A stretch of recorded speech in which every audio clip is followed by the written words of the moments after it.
everybody. I'm Adam. I'm Stephanie. And we're here from the Eclectic Gamer to give you our Gencon review. Recap? Recap? Recap. I like it. So, we're back home now, unlike Yes. a lot of the other people who had to fly Delta. Ooh. Oh, burn. Lots of funny tweeter. Yeah. We're going to give you our thoughts on what we did, let you know what went on. At the end, we're going to talk about the games we actually played, but if you want to see just a specific game, we're going to put up individual videos for each of those. And we'll put the links to those down here below in the comments and the description of the video. But we can't really start talking about Gen Con without talking about the vendor hall. So this year, they actually took over part of Lucas Oil Stadium to put True Dungeon in and expanded the gameplay room, which expanded the vendor hall. So, what did you think of the new expanded vendor hall, Steph? Did it help? I think it helped. I felt like attendance was up this year at Gen Con. So I'd be shocked if it wasn't up. Right. So you're already trying to cram in more people, but I think it helped diffuse the people a little bit. So, I mean, in that, there's certain booths that everybody is going to want to see. So the fire marshal always has to rope off the end of the Fantasy Flight Games line, no matter how big the space they have. So no matter how big you expand the vendor hall, I think unless you're giving Fantasy Flight a larger booth, which they're not going to want to, pay for themselves, then I think you're always going to have some problems. But I think overall it helps. I will say there was a lot of walking on cement floors. Well, that's Gen Con. If you can't deal with that, then you need to leave. I thought it helped quite a bit because it also, in addition to just having more space, which helped, I felt like the walkways were less crowded and worked. There were also more entrances and exits. Yes, that helped a lot. So you could enter from the gaming area. You could enter. There was another side entrance that used to be into the game area that was now into the vendor hall. They opened up the side entrances by the food carts at 10 for the vendor hall, and I think it felt like everything just felt enough less crowded. I'm sure there were more people, but it felt better than last year to me. I think so. I should know. I only went to the vendor hall, I think, Thursday and Sunday around lunchtime, so I didn't get to see. True. I went on Friday. We both skipped it on Saturday just because. So I didn't get to see it at probably its worst time. Yeah, but that's part of what our decision is. We go to the vendor hall on Saturday. Terrible idea. Going to rope drives that are terrible because all the weekend people come and it gets just really crowded. Right. So I do think I thought it was easier than last year to walk, to navigate, but I did find that it was still really difficult to get into demos. Yeah, I got into a couple when I went without you, but I agree. Right, yeah. For me in particular, since I don't wait for anything, right. So demos just weren't a thing, whereas I found a couple years ago getting into demos was easier. Yeah, that's true. So we should probably we talked about our preview of some of the hot games at the vendor hall. Mm-hmm. Some of them did sell out. Like Seafall sold instantly. Out during the VIG hour. Yeah, right? I think Seafall sold out before general admission. Cry Havoc also, I think, sold out, or very quickly after. Yes, right. Although they were doing pre-orders online, so true. If you knew you wanted it and you weren't going to get in before general admission, you still could get your hands on a copy. Yeah. I think one of the big themes, and we wrote about this in the blog, was that last year there were like 3 hot games and you couldn't get any of them. Like Mysterium, awesome, which was yay! Advertised everywhere, but you couldn't get a hold of that because their shipment got messed up and they only had 300 copies. Okay, and then Blood Rage, yay! Which wasn't coming out for a couple months, so as a result, they only had a few copies to sell. And all the people who kickstarted it were grumpy because they didn't get theirs yet. Grumpy about it. So yeah, Codenames was good. Yeah. Ironically, nobody at the con that we were hanging out with wanted to play it. Yeah, we tried to get it going like multiple times, and then it won the spiel, and now everyone's super happy about it and buying other versions of it. Right. But then after that, it was just like there was almost nothing, and so like New York 1901, which is a fine game. It's on the shelf. We still have it. We like it. Yeah. But it's not the hottest game of Gen Con. Doors open, rush to get kind of game. And people were rushing for it just because there was very little. There were a lot of expansions. Like, you got an Imperial Settlers expansion. even like you guys in the There's Dice tons Tower of said, expansions. There were tons of going to be launching on Kickstarter games. Yeah. There weren't a lot of really like hot debuts that were happening. This year... Yeah, I felt like last year everyone was really grumpy, and I felt like that was probably why. This year, I think... I mean, there's still a fair number of... We only had 100 or 200 copies that we could sell at the con, but there were a lot of really hot games that were debuting. So, like, Seafall and Cry Havoc sold out right away. Yeah. But if you weren't going for those, there were also a bunch of other games that they had, 25 to 100 copies of every day. So last Friday they had a certain number and people were rushing for that. Mm-hmm. Arcane Academy, the new Eric Lang game, they only had 25 each day, but people were rushing for that. One of the new Eric Lang games. I thought I already had like 5 games or something at Gencon. Pandemic, Cthulhu, people were rushing for. There's a whole bunch of stuff. There was a bunch of games that sold Manchester out. Madness, Second edition, which we got up there. Stronghold games, I know it's sold out of there. On Friday, yeah. Out of their games. Dragon and Flagon and Terraforming Mars. So, even if you didn't get Seafall, you didn't go, oh my god, I got nothing cool. You went, oh, I got these other 3 games that are also awesome, and I'll play Seafall later. Whereas last year, the tone was... I'm not gonna get anything. This year was night and day different than last year. So that, I think that's... We'd be remiss if we didn't say that about the vendor hall. So what was the coolest thing you saw in the vendor hall? Anything stick out to you? You could always make me answer if you want to think about it for a minute. I pass. Pass. Okay. What was yours? I ended up running into a bunch of I met Mike Krahulik from Penny Arcade. He was there demoing his. Oh yeah, you ran into game. A bunch of like game celebrities. Yeah, like shut up and sit down guys were just playing Cry Havoc. I also just really enjoy going oh, there's all these metal coins I can look through, and there's a bunch cool I was just looking at cool knickknacks and things. So yeah.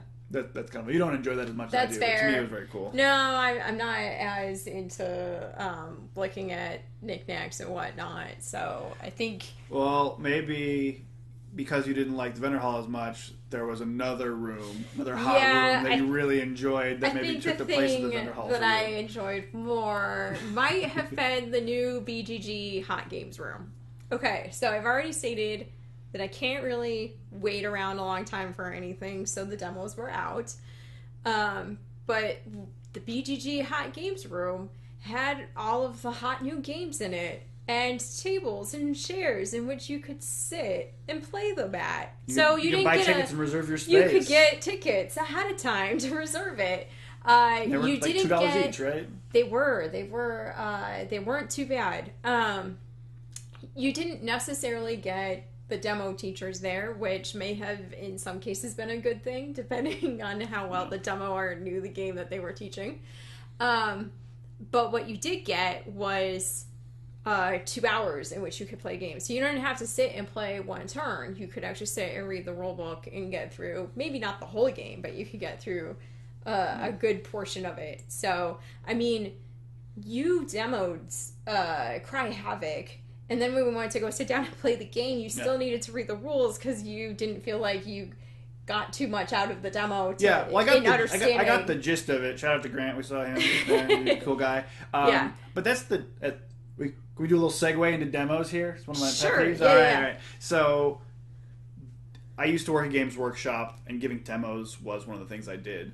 And there's a really fine line between we're going to play a full game and let you see it, and we want to give you the idea what this is so you are excited about it and want to play it and want to learn more about it. A lot of the demos in Gen Con and in game stores in general err on the side of let's just play a whole game. So the Cry Havoc demo, I don't want to sound like we're dissing this in any way. It was great because what it did was they said, let's do a whole turn. You get to see how your actions work. You get to see what the cards do. You get to see what your special abilities do. And you get to see the really cool way the battles resolve. And now you know enough to make your decision about the game. And I can get the next people in here because that's one of your complaints is when the reason you can't get demos most of the time is because they go on too long. They do an hour and a half demo. Yeah, that's true. And that's really cool if you want to play a whole game, but But the 50 other people who want to do it can't get in. That's fair. The downside is that you don't learn how to play the game. No. You just go in and go, oh, there's the basic gist of but their gist is to give you enough information, and, so you can figure out whether you want to play it, right? Yeah, that's fair. Like, the purpose of a demo shouldn't be to teach you how to play the game. The purpose of a demo should be give you enough information to make your decision about the game. Yeah, that's fair. Opinion. So what I like much more than that is playing games. Yeah. So in that sense, the BGG Hot Games Room was infinitely better to me than the vendor hall. So there's a funny story behind the Hot Games Room, how it came to be at Gencon, right? Because this is a normal thing at BGG Con, right? Right. I think this is BGG Con. No. I don't know. We haven't been yet.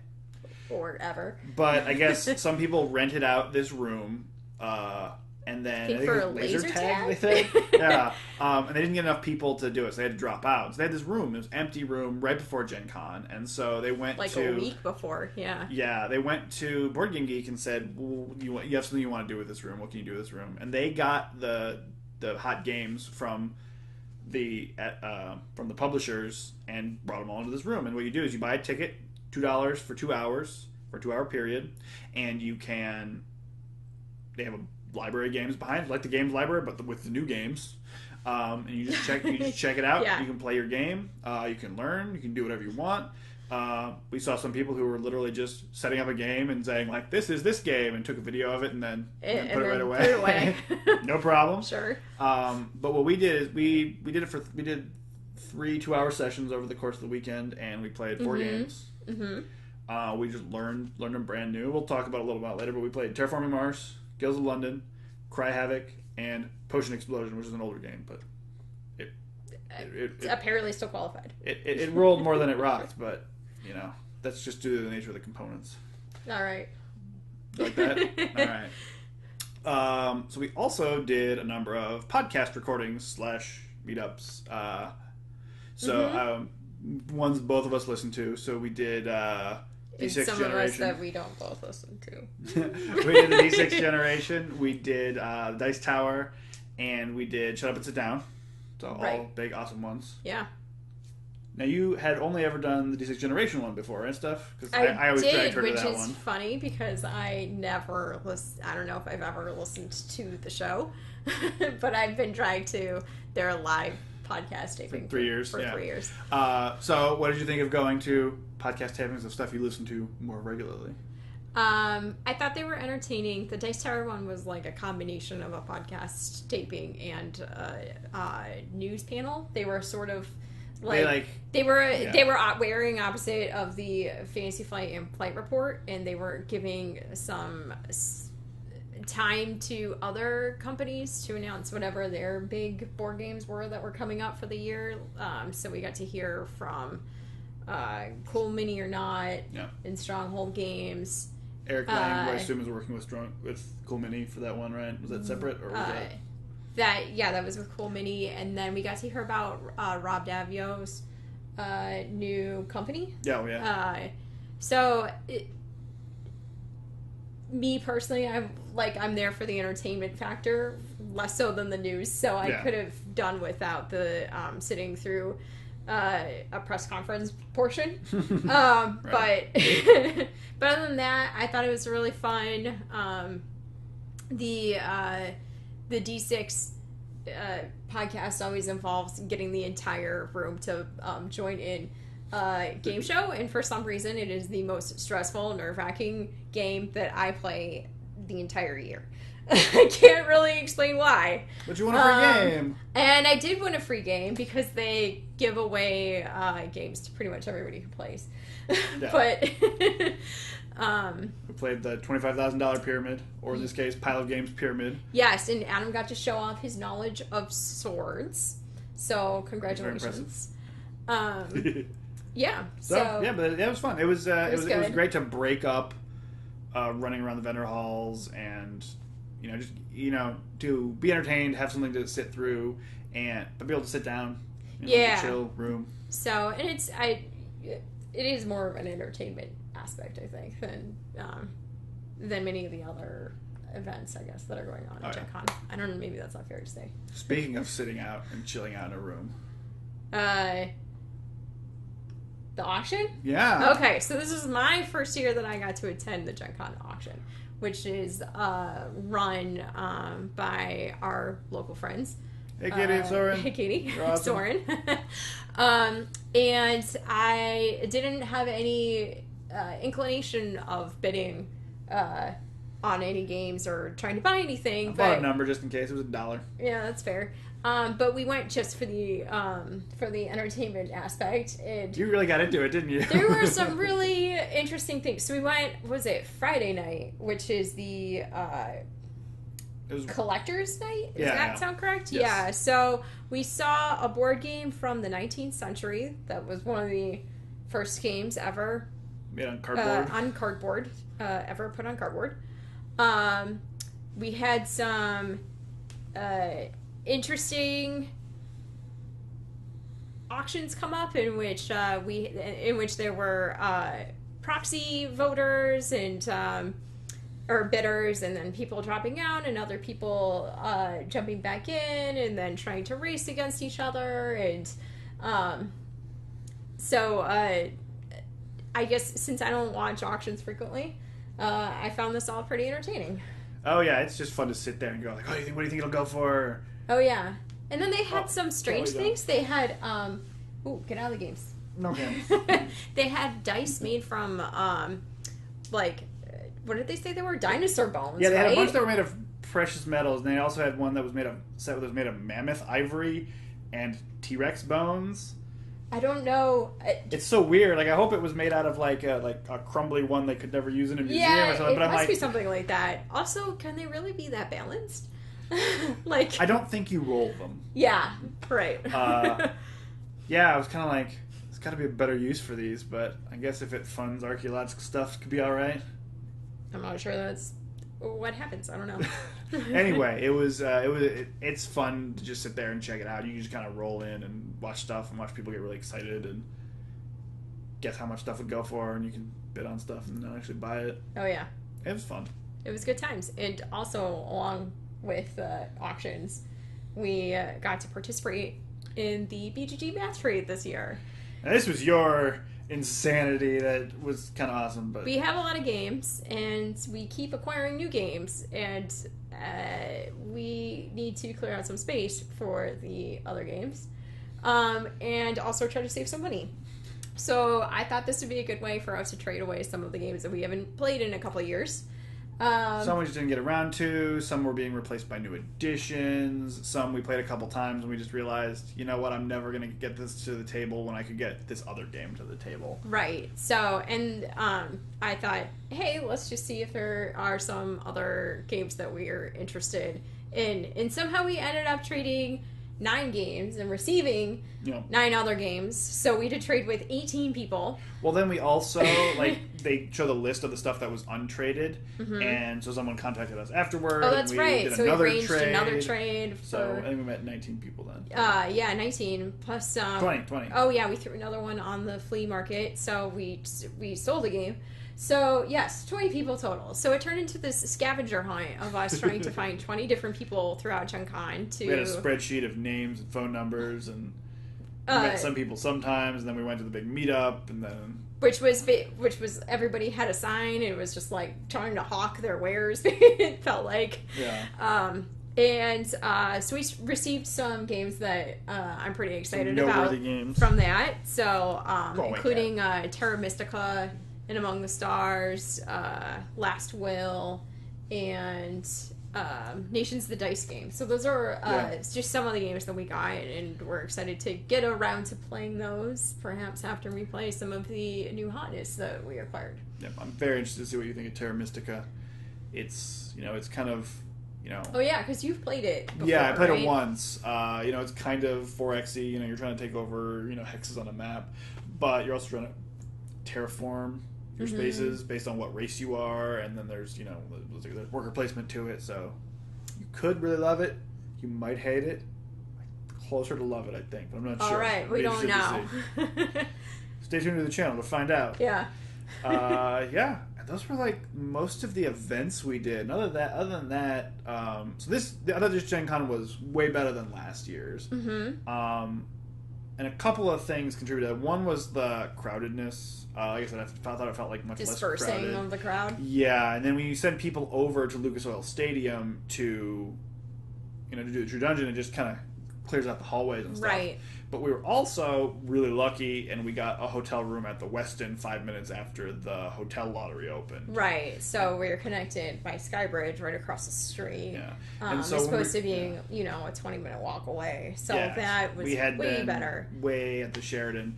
But what we had said before is like we were thinking of not going last year. We're just like, it was rough. It was like a 20-minute, walk or Uber to get over, and you couldn't just pop back out. And so we said a couple things, but two of them that came true were just like, the vendor hall's so crowded. If they expand the vendor hall space and make it a lot easier to walk around, then that'll maybe convince us to go. And if we get a good hotel room. And both of those things happened. This was before they announced it, so I was excited about predicting the expansion. Nice. But it just made it so much easier. That was way easier. So I have fibromyalgia, and with that, I frequently get migraines, and I need to have a lot of downtime during the day, which is really difficult to do at Gencon. Especially if your hotel's 20 minutes away. When your hotel's 20 minutes away, exactly. But when your hotel's 5 minutes away, then it's really easy to go back to the hotel and just go lay down for an hour or so. And that's the other thing is, like, I would have to, like, take her back to the hotel just to make sure everything was okay. Because a lot of times, like, her walking outside in the heat for 15 minutes, you never know what's going to happen. Also exacerbated the symptoms. Yeah. Never assume that someone's healthy based on how they look. You never know what's going on. Yeah. But, like, I would have to go back and take her, and it would be a 40-minute, like, trip that was wasting my energy trying to walk and go outside and deal with all this, and so I got to do a lot less as well. But now that's like, true, and now I was just able yourself. to leave you. I went back myself. You were able to game until 2 in the morning. Yeah. It was that was amazing. If we don't get a close hotel, it's going to drastically decrease the likelihood that we go again. I think. And then kind of going along with that, we didn't really schedule any games to play. We didn't do any Pathfinder Society card games or any role-playing events or any board game events. The only thing we did was the podcast tapings and a seminar where we could just sit down. Right, and the BGG hot games round. Yeah. We got tickets for certain times. But yeah, all things that we could sit down that were relatively low-key. And, if I wasn't feeling well and we had to back out of it, it wasn't a big deal. Because the thing is, like, we can't sit down for a 2-hour game if you might have to leave in the middle of it. Right. Like, it wouldn't be fair to the other players. Yeah. So it does limit our Gen Con experience a little bit. It does, yeah. But you can still have a blast. The Board Game Geek room was awesome for that. Yeah, for sure.